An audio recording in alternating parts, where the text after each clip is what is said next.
Our story unfolds with the harrowing notion that if hell truly exists, it is now in front of your very eyes. A wounded man, lying in a pool of his own blood, looks up at the young man standing over him. With his last breath, he calls the young man, "Majesty Burin." The young man, caught in a state of complete shock, struggles to comprehend the grim situation. Still disbelieving, he calls out to his companion. Kiri, in a quiet, resigned voice, responds that there is nothing more that can be done. Hearing this, Burin's eyes flash with fury. He orders Kiri not to give up. He demands that Kiri take up his sword and fight once more, regardless of the cost. But even as he speaks, it is already too late. Burin's most loyal and trusted friend, the one who had stood by his side for so long, has just perished in battle. Burin refuses to accept the tragic reality. His grief consumes him, and with slow, deliberate movements, he reaches for his friend's sword. The weight of the situation and the pain of loss overwhelm him, but he does not falter. He screams in fury, a scream that reverberates through the air as an intense aura of power radiates from his body. His cries are filled with raw anguish and defiance, a refusal to let his friend's sacrifice be in vain. The scene takes place in a land known as Kairos, a country founded by both dragons and humans. This land is now at the heart of a conflict that Burin never imagined. The core of the conflict revolves around a powerful and ancient artifact, the Axis of Time, a treasure that Kairos has demanded from Burin's homeland of Secretia. This treasure, a relic of unimaginable power, has become the crux of a bitter struggle. Despite Kairos' demands, Secretia's rulers, including Burin, have refused to hand over the Axis of Time. In the midst of this war, Burin finds himself mercilessly eliminating those who stand against him, fully convinced that their rejection of Kairos' offer was justified.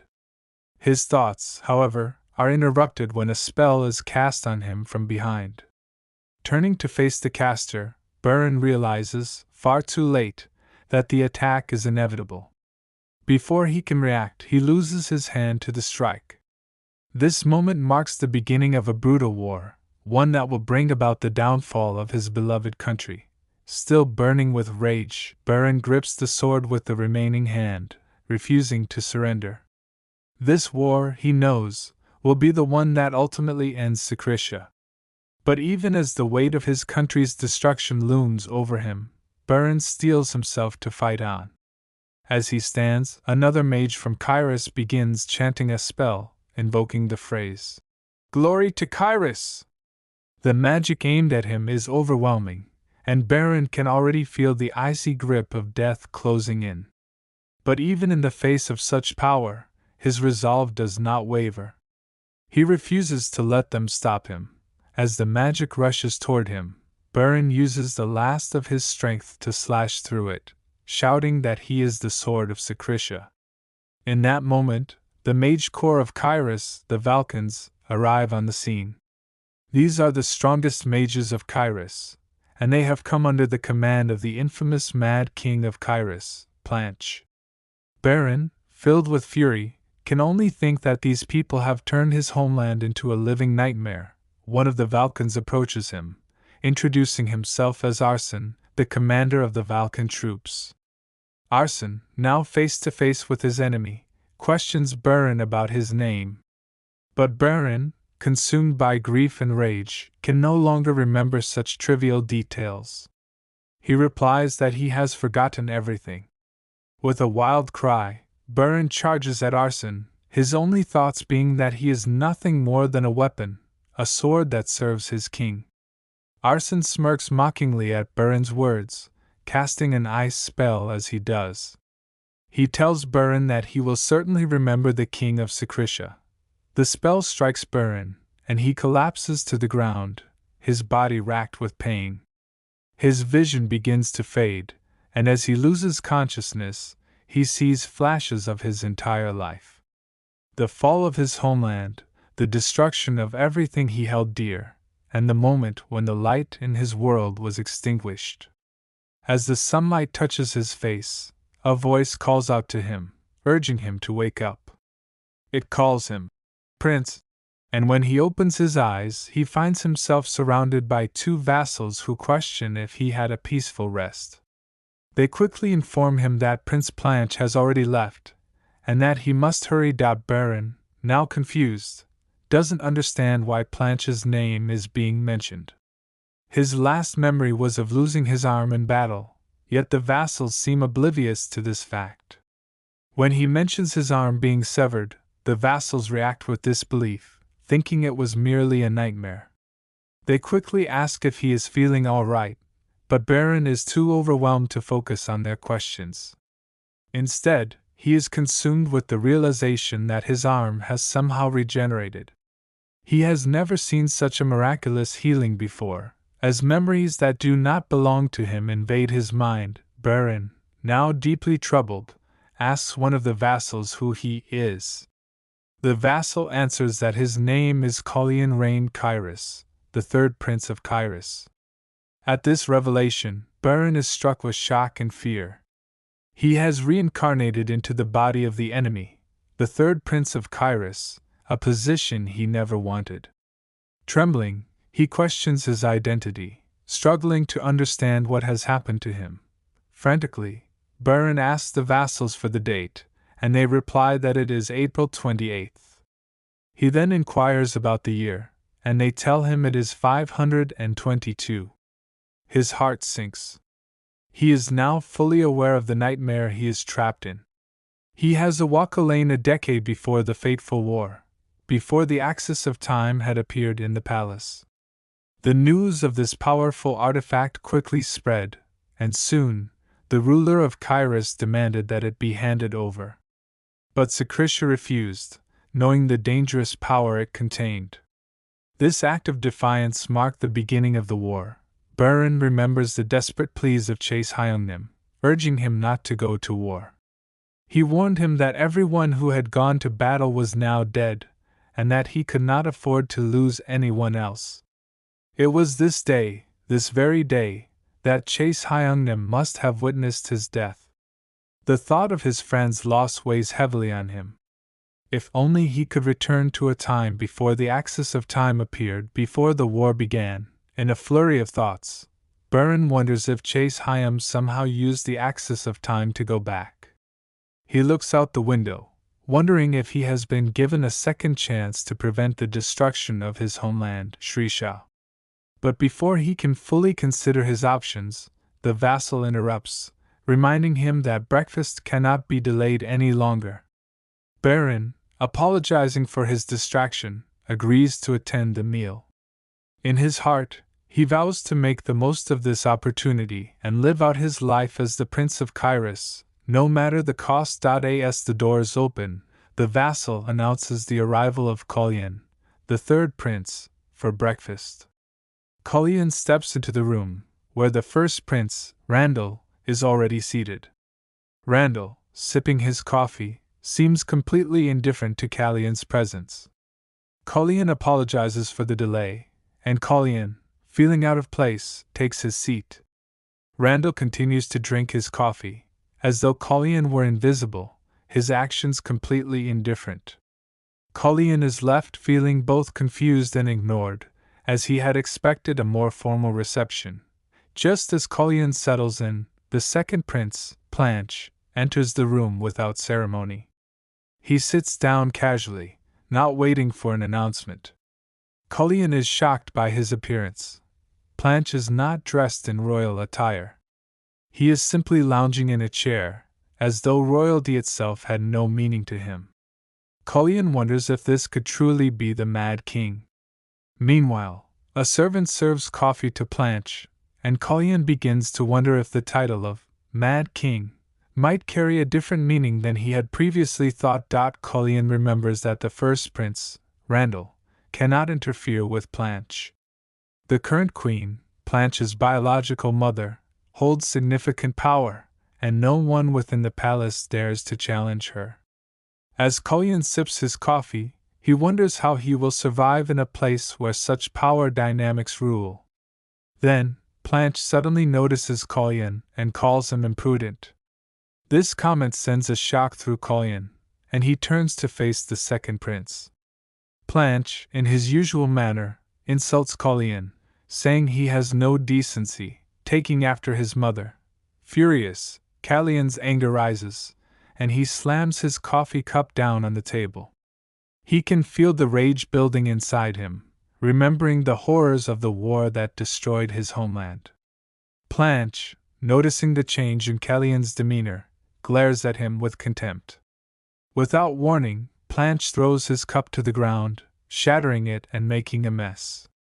Standing, Planche asks how Colleen could dare look at him in such a way. Randall, sensing the tension, taps his cup to draw attention. Planche looks at him with surprise before turning back to Colleen with a look of disdain. Colleen, now enraged, watches as Planche, still fuming with anger, knocks over his chair and declares that he is leaving. Planche turns his back on them, muttering that he has lost his appetite because of that filthy red-eyed brat. The room falls silent, and Colleen looks to Randall for a reaction. Randall calmly advises Colleen to behave, reminding him that their Majesty's birthday is approaching and questioning whether Colleen plans to cause trouble so close to such an important event. Colleen, still chagrined, doesn't answer. He wonders whether the fault lies with him or with Planche. A servant approaches, asking if Colleen is okay, noticing the mess on the floor and the broken cup. Yen begins cleaning Colleen's shoes, apologizing for the mishap. As Yen works, Colleen reflects on the loyalty of those around him. Despite everything, at least he has someone who genuinely cares for him. He smiles, grateful for Yan's kindness, and places a hand on Yan's shoulder and thanks him for everything. Yan, startled by the unexpected gesture, looks up at Colleen, his eyes wide with surprise. He realizes, in that moment, that the prince before him is not what he had expected. There is something different about him, something that hints at a deeper, unspoken change. The first queen of Kairos, Dragon Season, possessed hair as dark as the night and eyes that burn like sacred flames. Colleen was the sole prince who inherited her striking traits, but his powers were feeble at best.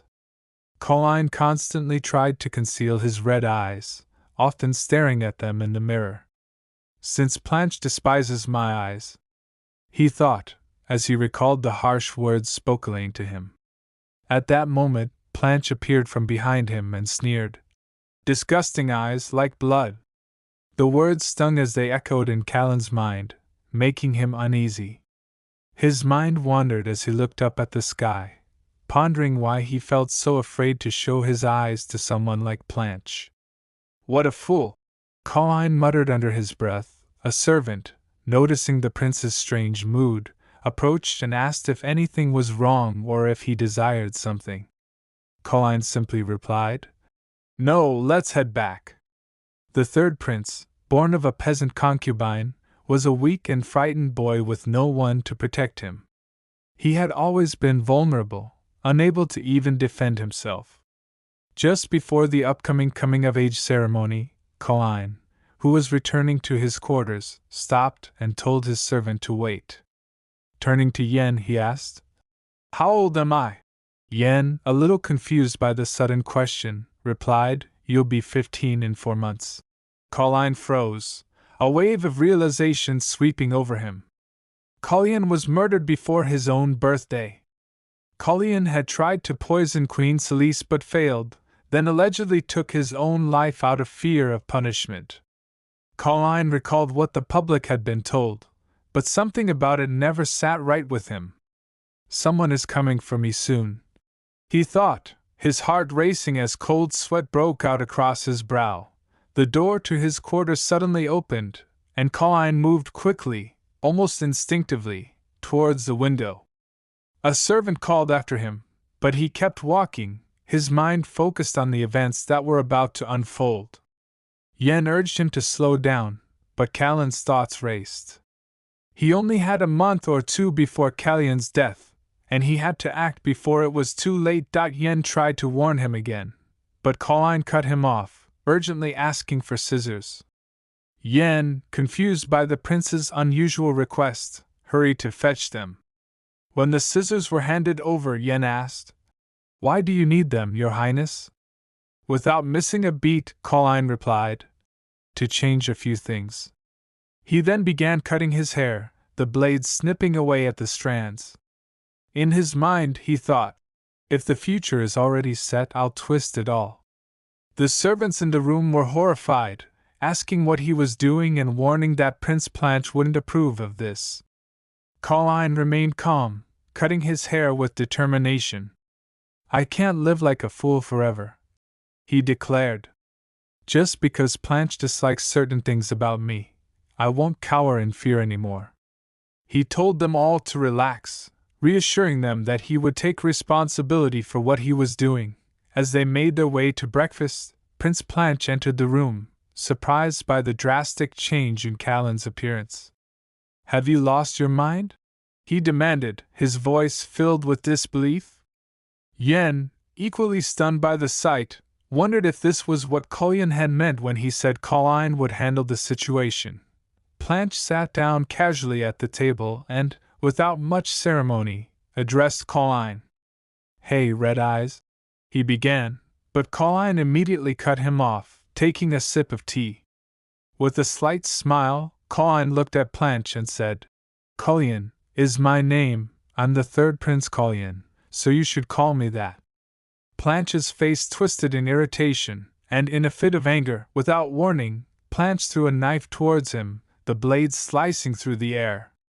The room fell silent as everyone watched in horror, their eyes fixed on the weapon heading toward Callien's servant. Colline, however, remained calm, his expression unchanging as he watched the knife fly towards Yen. In a shocking moment, the knife was caught by Colline, blood dripped onto the floor. The servants gasped in panic, but Colline only stared at Planche, unbothered by the scene. Planche, his voice dripping with mockery, commented that his hand must have slipped, making a sarcastic remark about his injury. Colline smiled, stood up, and calmly placed the knife next to Planche, saying, "It didn't hurt that much." Planche was visibly taken aback by Callan's uncharacteristic response, surprised by his boldness. "It's fine," Colline continued, before leaving the room to return to his quarters. Once inside, Yen suggested that they call for a healer, but Colline dismissed the idea. "It's just a small cut," he reassured Yen, showing the minor injury. Still, Yen remained concerned, but Colline waved him off, calling out his name and questioning why Yen hadn't dodged Planche's attack. "You knew it was coming," Colline said. "What would you have done if I hadn't blocked it?" Yen hesitated before responding. "If I had dodged, Planche might have used it as an excuse to harm you." Colline nodded thoughtfully, then stood up and headed for the bathroom, his mind racing. "My heart's pounding," he thought. "I need to wash my face and calm down." Yen continued to worry, but Colline insisted, "I'll handle it myself." As Colline washed his face, a troubling thought crossed his mind. Earlier, during Planche's attack, he was about to subconsciously use his aura to block the knife, but something felt off. His heart had twinged with pain, a sensation he couldn't explain. When he focused his energy again, he felt a strange pulse from within, 3 mana circles near his heart. His eyes widened in shock. Was Colline a mage? He wondered. The sunlight streaming through the window illuminated his room, but it did little to ease Callan's growing anxiety. His thoughts were interrupted when Yen returned to remind him that it had been 3 days since the incident. "Your injuries haven't changed," Yen noted, his concern clear in his voice. But Colline remained steadfast, replying, "I'm fine," though his voice trembled ever so slightly. The door opened, and a man in red clothing entered the room. He introduced himself as Sledden Slake, the royal tailor, and apologized for the interruption, mentioning Freya. The servant's mention of Freya caused a brief moment of tension, but Colin quickly dismissed it. "It's fine," he said, clearly uninterested in discussing Freya, his mother. As the tailor began taking Callan's measurements, he remarked that the prince was looking quite thin and should eat more. Colin, a little irritated, simply replied, "I am eat well." The tailor, realizing he had perhaps overstepped, nervously agreed. Colin glanced at his reflection in the mirror, his thoughts turning inward. The royal family of Kyrus, known for their dragon lineage, had been bestowed with the blessing of Season, magical and healing abilities passed down from two legendary heroes. However, Callan's injuries should have healed long ago, yet they hadn't. This troubled him, especially as he noticed that every time he tried to use mana, pain surged in his chest. "If this continues, I won't be able to use aura or magic, and I might die when the assassin comes," he thought darkly. The tailor finished his measurements and mentioned that the prince would need new clothes for the king's birthday celebration. Colin, however, was more concerned about if anyone was knowledgeable about mana. The king's birthday, he thought, anxiety building. A guest, a powerful mage named Elon Manasil, would be attending the festivities. Elon was one of the few mages of the Eighth Circle, a legend in the magical community. Colin was eager to meet him, knowing that Elon was the only person who might have the knowledge to help him. The thought of Elon's potential support filled Colin with hope, but he knew it wouldn't be easy. Kyrus was known for its poor treatment of mages, and Elon might not agree to help him. But if I can get Elon on my side, Colin thought, maybe I can stop Planche from starting a war. The tailor and his assistants were still busy deciding on Callan's outfit for the event. They debated adding ribbons and lace, but Colin quickly dismissed the idea, shaking his head. "I don't want ribbons or lace," he said firmly. The servant, looking taken Colin aback, asked, "Do you think you'd look good in lace?" Colin was getting used to his new life. His hand was almost healed, and Planche had been ignoring him since the incident. The sun had risen, and with it, a new day began. His servant informed him that he had a riding lesson in the morning. Colin, perplexed by the sudden mention of a dinner, asks his servant if it is with Viscount Brisson. The servant confirms this, explaining that the dinner is being held in honor of the king's birthday. Reflecting thoughtfully, Colin realizes that he will inevitably have to deal with the Viscount sooner or later. As the servant begins dressing him, he inquires if Colin will also train his endurance that day. Colin, with a nonchalant smile, replies that his training is simply a matter of running by the lake beside the palace. Leaving his room, he reassures the servant not to worry, rhetorically asking, "What could possibly happen?" Colin soon arrives at the training field and starts his exercises. However, it quickly becomes apparent that he is struggling. He is out of breath, drenched in sweat, and feeling as though he might collapse. His trainer, a sharp-eyed young woman who is the second daughter of the commander of the outer defense, notices his condition and rushes to his side, alarmed. Startled, she asks if he is all right and remarks with concern that his stamina seems to be in steep decline. Leaning against a tree and gasping for air, Colin hears her mutter that with each passing day, he has been running fewer and fewer laps. His heavy perspiration and labored breathing make him reflect grimly, acknowledging that his physical endurance is indeed faltering and that something seems amiss. The trainer suggests calling a healer, her tone laced with worry. However, Colin vehemently dismisses the idea, insisting that he is fine. Inwardly, he knows that summoning a healer would risk exposing the secret of his magic. Even his loyal servant Yen is unaware that he is a mage. Acting recklessly could jeopardize not only his secret but his life as well. He explains to his trainer that his stamina simply failed and that no healer could fix such a thing. The trainer protests, her concern evident, but Colin remains firm, asserting that he will recover with time. Their conversation is interrupted by the sound of distant shouts. The two of them turn toward the commotion, and the trainer quickly identifies the source. It is the knight's training session, which has just begun.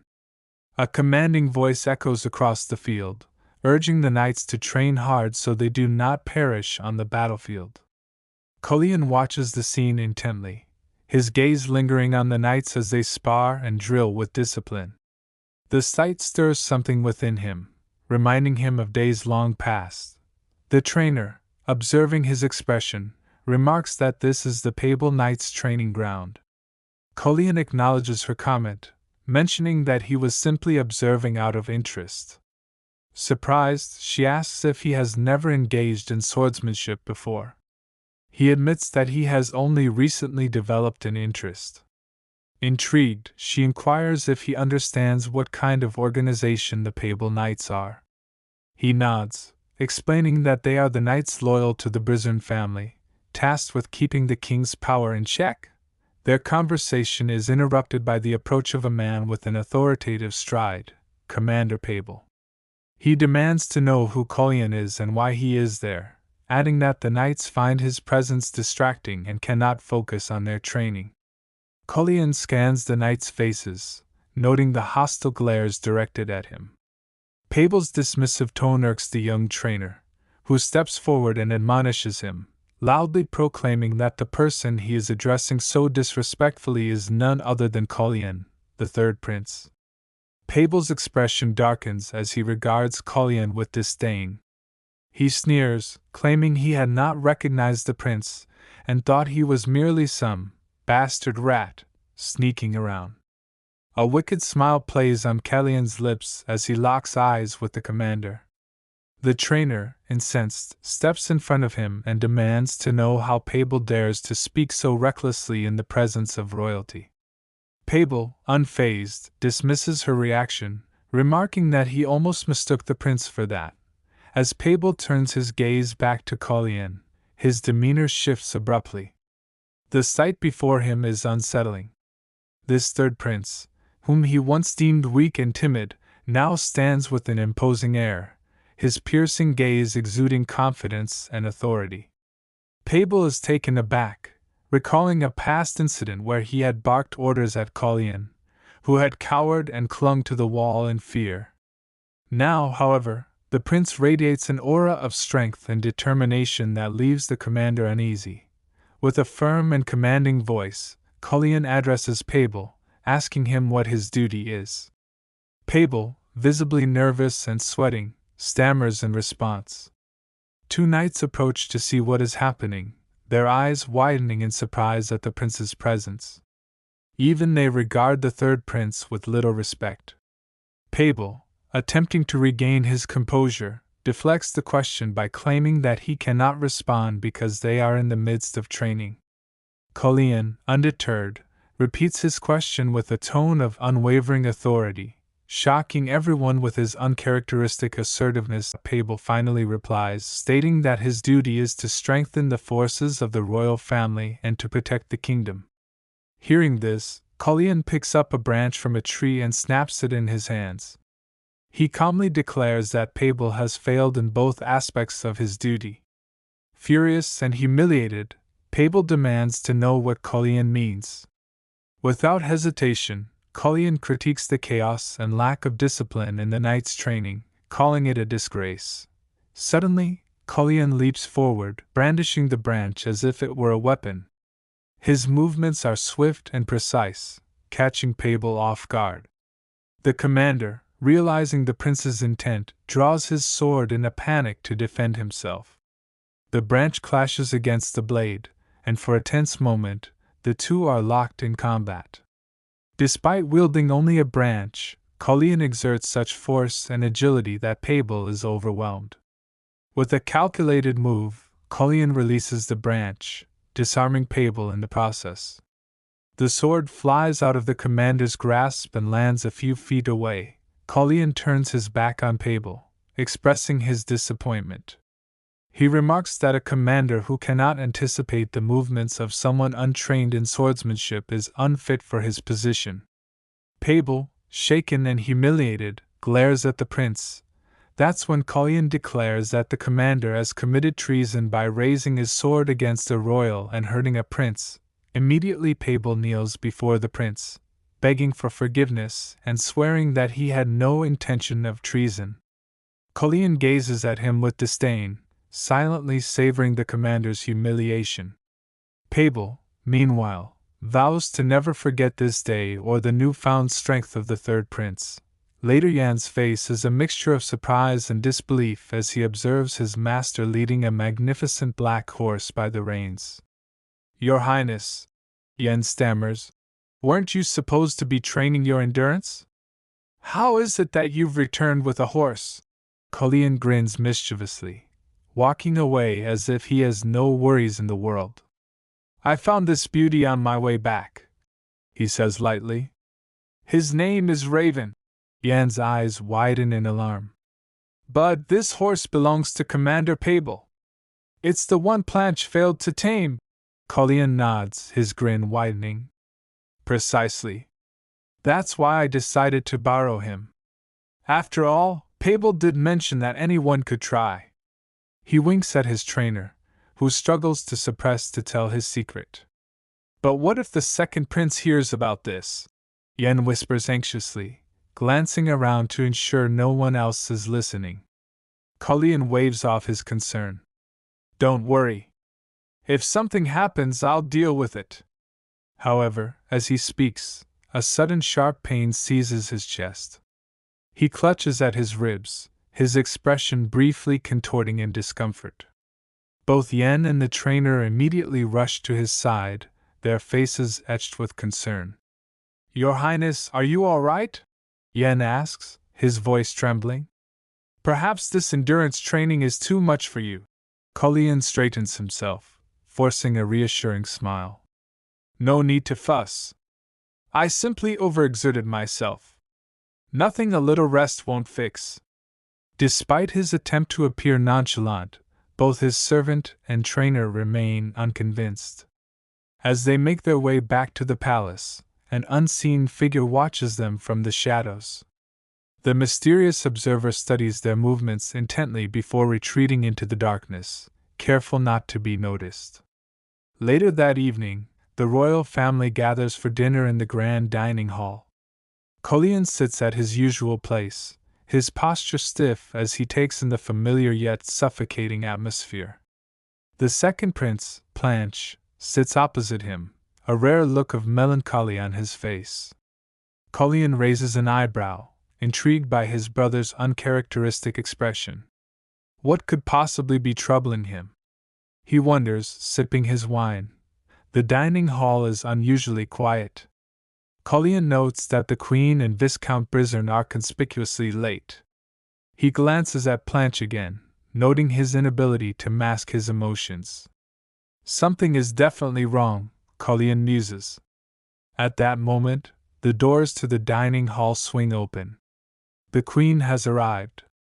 Celise Brisson, the second Queen and the true power behind the throne, enters the room with an air of regal authority. Her emerald green gown shimmers under the chandelier's light, and her icy blue hair tied elegantly on her head. Her presence commands attention, and even Colleen cannot help but feel a pang of intimidation. This woman, he knows, is the mastermind behind the kingdom's power dynamics, a figure both revered and feared. Following closely behind her is Viscount Brizern, who engages her in hushed conversation. "We'll handle Pabel accordingly," he says in a low voice. The Queen nods, her tone dismissive. "Yes, ensure he is compensated. There's no need to report such trivial matters to me again." As she takes her seat, her sharp gaze sweeps over the room, pausing briefly on Colleen. He feels her scrutiny but holds her gaze, determined not to appear weak. She offers him a fleeting smile, but it is devoid of warmth, and Colleen cannot shake the feeling that she is testing him. The Queen, sensing the subtle shift in mood, turns her attention toward Colleen. With a composed but slightly cold tone, she remarks that he has grown quite a bit recently. Colleen gives a slight smile, an expression that catches the queen off guard, as it is an unexpected reaction from him. His smile, however, is brief. He gently raises his glass of wine and replies with calm assurance, "I haven't grown that much yet, Your Majesty," before adding with a grin, "but I certainly will grow much more in the future." His response is met with astonishment from the other princes seated at the table. Blanche, in particular, looks on with a mix of surprise and a subtle edge of annoyance. The queen's face tightens slightly, her eyes narrowing in subtle irritation at the prince's confident declaration.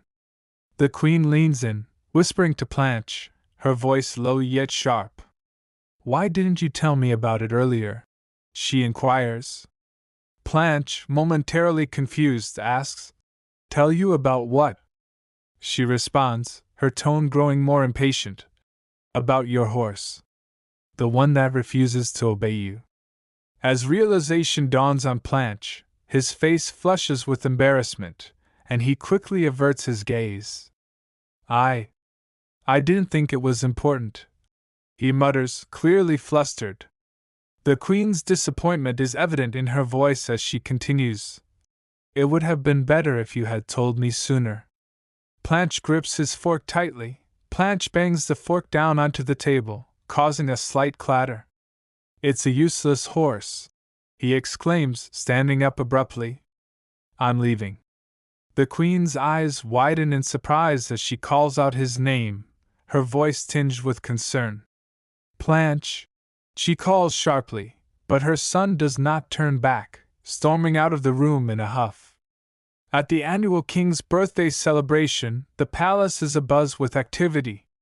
Every servant is focused on ensuring that the grand celebration goes off without a hitch. Horses laden with gifts for the king arrive, and everyone eagerly anticipates the lavish banquet to follow. People throughout the kingdom speculate about the princes, whether they have already begun preparing for the celebration and what they will wear. Excitement fills the air as the city waits for the royal festivities to begin. Meanwhile, in the palace, the tailor is reviewing the third prince's measurements, noting something odd. The measurements seem different from what he had taken previously, and he wonders to himself why this is the case. He asks Colleen if he's been eating properly. A sudden drop of blood splatters onto the floor, interrupting his train of thought. Looking up, the tailor is shocked to see that Colleen is bleeding heavily from his nose, his face startled and pale. Immediately, all the servants rush to assist him. Yen, Callion's ever-faithful servant, shouts for another to fetch a cloth, but Colleen quickly reassures them, saying, "It's not that bad. I haven't been sleeping well lately. That's all." Despite his calm words, Yan's concern only deepens, and he insists that something else is wrong. The tailor, not satisfied with the explanation, interrupts, pointing out that the prince has also lost a noticeable amount of weight in recent days. Colleen, still looking slightly disoriented, acknowledges the weight loss but tries to ease the situation with a smile. "It's nothing serious. I've just been exercising a lot recently," he says. However, deep down, he knows something is wrong. His stamina continues to worsen, and he feels a familiar, sharp pain whenever he uses mana. Something's wrong with this heart, he thinks, though he keeps the thought to himself.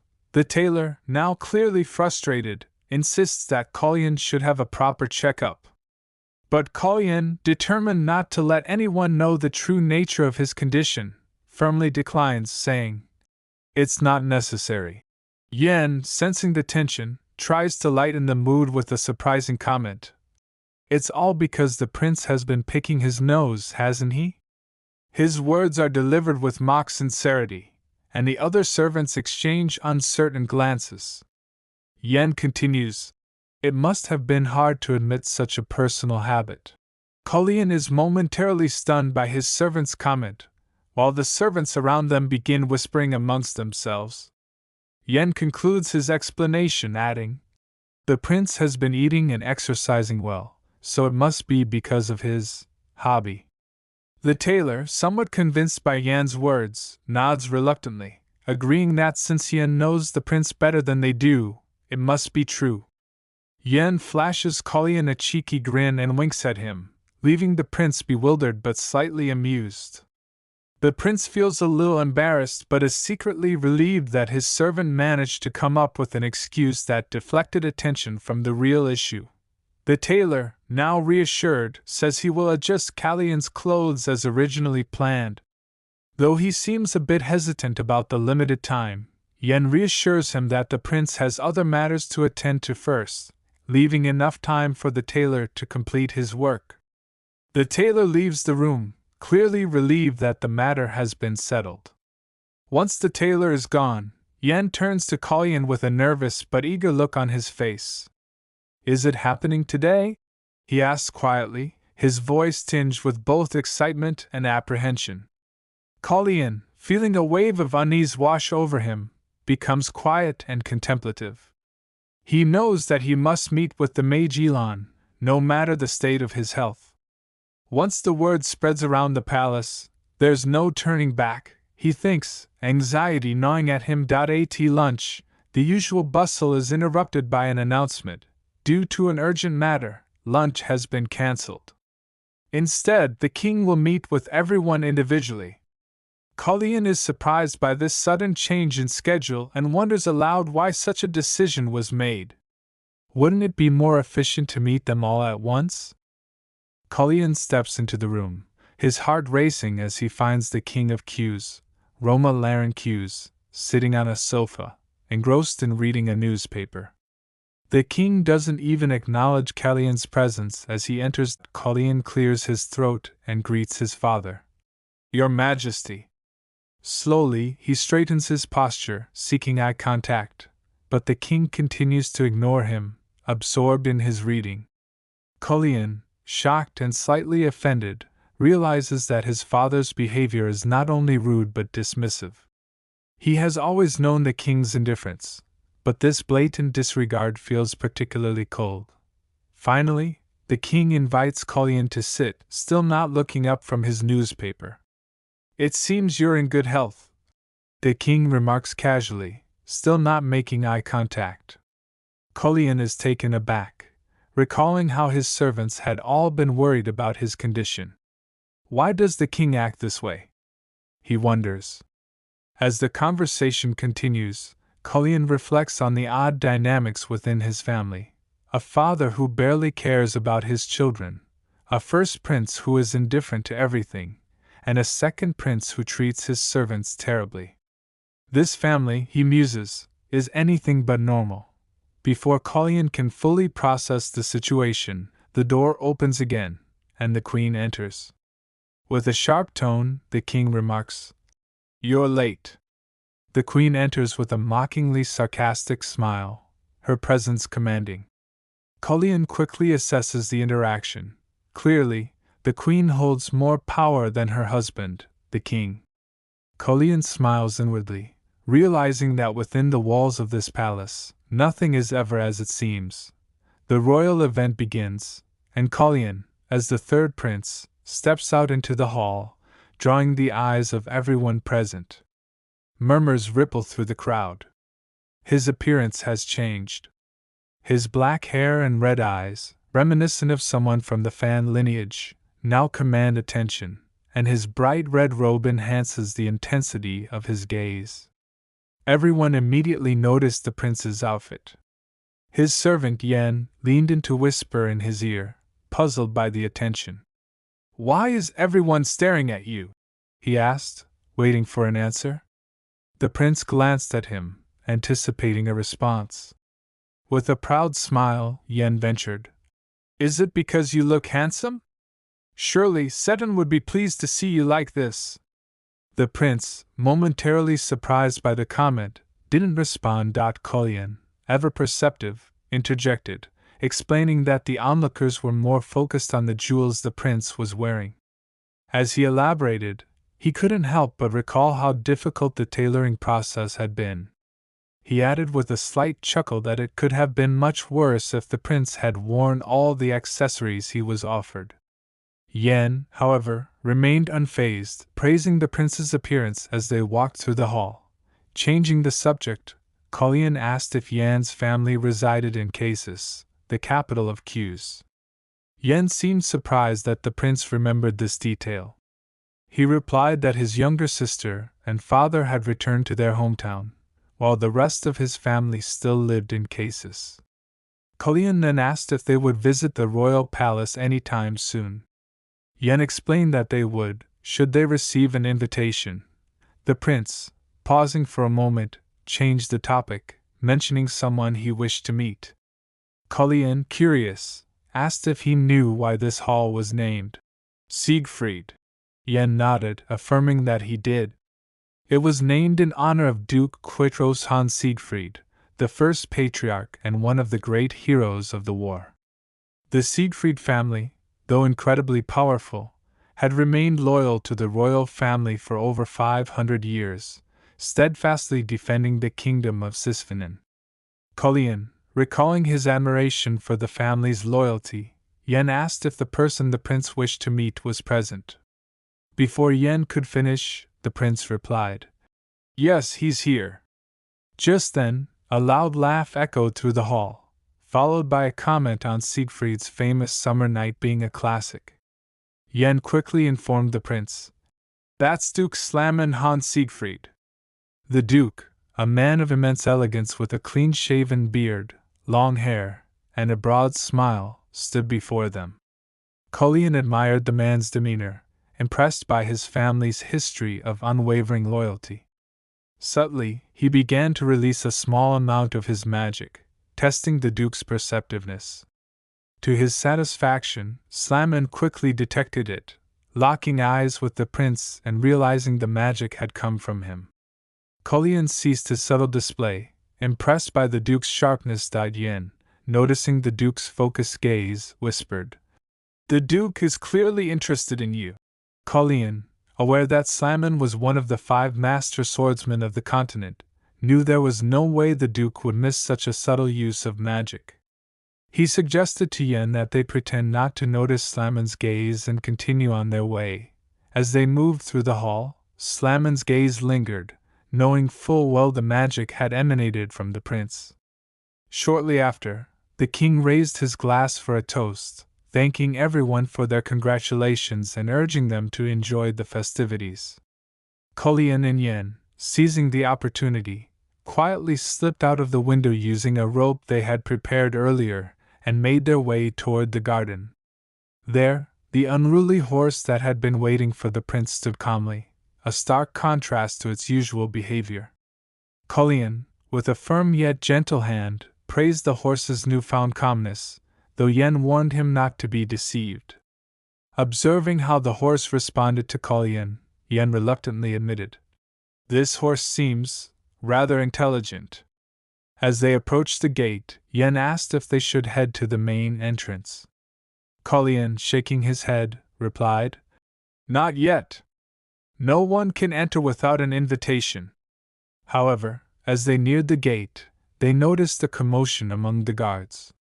A visitor, demanding entry despite lacking an invitation, was causing a stir. Cullion, observing the scene, recognized the man on horseback. The visitor, who had insisted on his right to enter, was none other than Ellen Manel. The guards, upon realizing his identity, became visibly fearful. One guard, hesitating, remarked that even though Ellen claimed to be who he was, he still needed an invitation. Ellen, smiling beneath his hood, commented, "It's a pity that Q's judges people's status based on their appearance." Cullion, listening from the shadows, was struck by the mage's words. While he understood the criticism, he also sensed that Ellen wasn't merely complaining. He seemed to be looking for an excuse not to enter Q's. The mage then turned his horse around, declaring that he would be leaving now. Cullion, knowing this was a rare opportunity, decided he couldn't let Ellen slip away so easily. Almost as if reading the prince's mind, Yen cautioned, "We can't leave. The king's orders forbid anyone from leaving during the festival." But Cullion, determined not to miss this chance, instructed Yen to do whatever he could to delay the guards. With a swift command, Cullion urged his horse forward, galloping toward the gate. As he distanced himself from Yen, who called out in protest, Cullion only spurred the horse faster. The guards, realizing the prince was about to defy the king's orders, shouted at him to stop. But Cullion, with impressive skill, urged his horse to leap over the soldiers, continuing toward the exit with unmatched speed. The guards, left stunned by the prince's daring escape, quickly scrambled to retrieve their own horses. Yen, still shocked by the turn of events, found himself helpless in this situation, unsure how to assist his prince now.